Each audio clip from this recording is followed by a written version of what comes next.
Hello there, friends, and guess what? Another big front coming on through that's going to generate more rounds of rain and thunderstorms, some of those which could be severe. We'll see this frontal boundary get attacked together. A little bit of snow in North Dakota, northern Minnesota, northern Michigan, of course, because you haven't had enough with your 200-something plus inches already.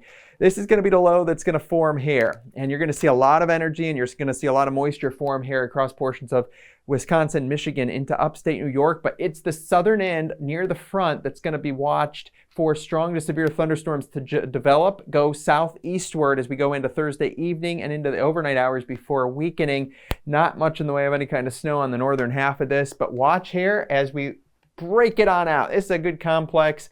Portions of Illinois, Indiana, Ohio, Pennsylvania, that is what's likely. It will weaken as we get into the overnight hours, but hail, some damaging winds sliding off towards the east, and then just rain showers on the backside. Not much in the way of snow showers on the backside of the system, just a few, a little bit here and there. High pressure then builds on in, and things greatly quiet on down. Not expecting too much in the way of severe weather, southern mid-Atlantic into the southeast as we go through the day on your Friday. At this point, it is a very quiet pattern then as we go on in towards the weekend. So this is the main severe weather risk area. Yes, possible St. Louis, possible back into Iowa, possible into central Pennsylvania, but it definitely looks like the big deal stuff is going to be around western Ohio, back west into Illinois. We'll have to keep a close eye, Chicago, Toledo area.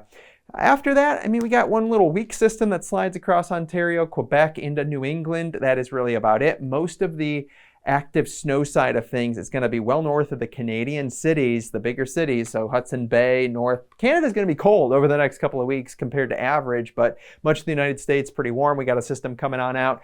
Pacific Northwest, a lot of that's going to be rain until you get into the high elevations for sure, but there will be some high elevation snowfall at times. Another system develops with a big push of warm air. This could be very similar with more strong to severe thunderstorms across portions of the Midwest into the southern Great Lakes, Ohio Valley, maybe Mid-Atlantic, and then that system really fails to go off towards the south. It'll kind of just flop and kind of rain itself out. We'll see a little bit of action here continued back Montana, the Dakotas, into areas of Ontario and Quebec. So yes, some snowfall into the higher terrain over the next week or so, especially this Sierra Nevada. But outside of that, you got to go well up into the Dakotas. You got to go well up into northern Minnesota, northern portions of Michigan, because there's not much coming to Flint. There's not much coming to Buffalo or Syracuse or even Albany. Not looking like much at all. You get up closer to the Burlington, Montreal area.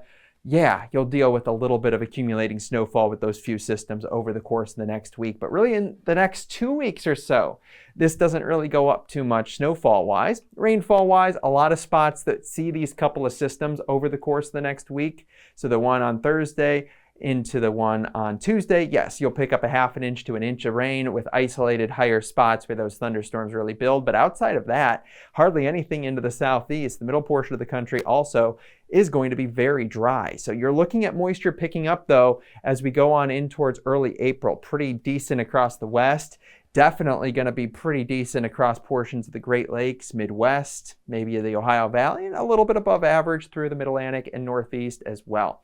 Huge ridge starting to push its way a little bit into the middle portion of the country. This is why we're getting the storms. We're getting this battle zone between the cold and the warm a little bit. So it gets pretty chilly as we go through Thursday into Friday into Saturday.